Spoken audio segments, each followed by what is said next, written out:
নমস্কার, জয় মাতারা। আমি অ্যাস্ট্রো হিমাংশু ভাগ্যের দুয়ার থেকে আপনাদেরকে জানাই আন্তরিক শুভেচ্ছা, ভালোবাসা। আজ আমি যে প্রেডিকশানটি করতে চলেছি, আপনারা যারা খুব আর্থিক অনটনের মধ্যে পড়ে গেছেন, যারা খুব ঋণগ্রস্ত হয়ে গেছেন, আপনাদের প্রফেশনের জায়গাটি খুব একটা ভালো নেই, আপনারা যারা বিজনেস করছেন হয়তো ব্যবসাটা ভালো চলছে না, ঠিক আছে, হয়তো অনেকেই বিজনেসের মধ্যে প্রচুর টাকা ইনভেস্টমেন্ট করে আপনারা ফেঁসে গেছেন।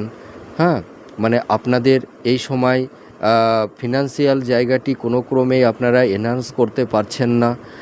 যা সোজা কথায় আর্থিক সংকটের মধ্যে যারা পড়ে গেছেন, তা আমি এই সমস্যা থেকে আপনারা কিভাবে বেরিয়ে আসতে পারবেন তারই একটি উপায় আমি বলবো। আপনারা যদি এই ঘরোয়া উপায়টি করতে পারেন, কিছুটা হলেও আপনারা রিলিফ পাবেন। তা আপনারা কি করবেন?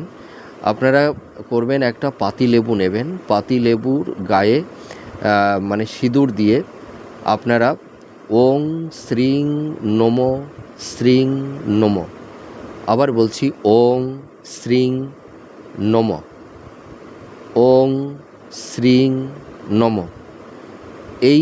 এইটা আপনারা ওই পাতিলেবুর ওপরে লিখবেন।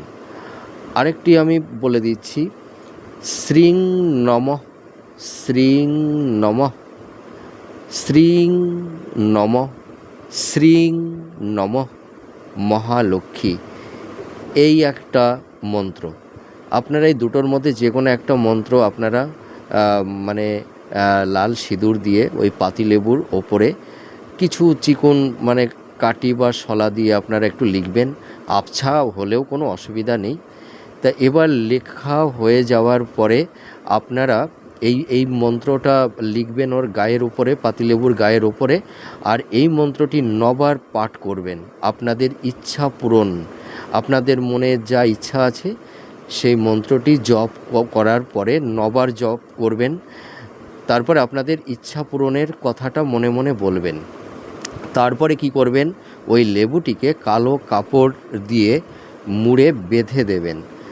বেঁধে দিয়ে কি করবেন আপনারা, এইটা সপ্তাহে শনি মঙ্গলবার দুটি দিন করবেন, 4টি সপ্তাহ করবেন, ঠিক আছে?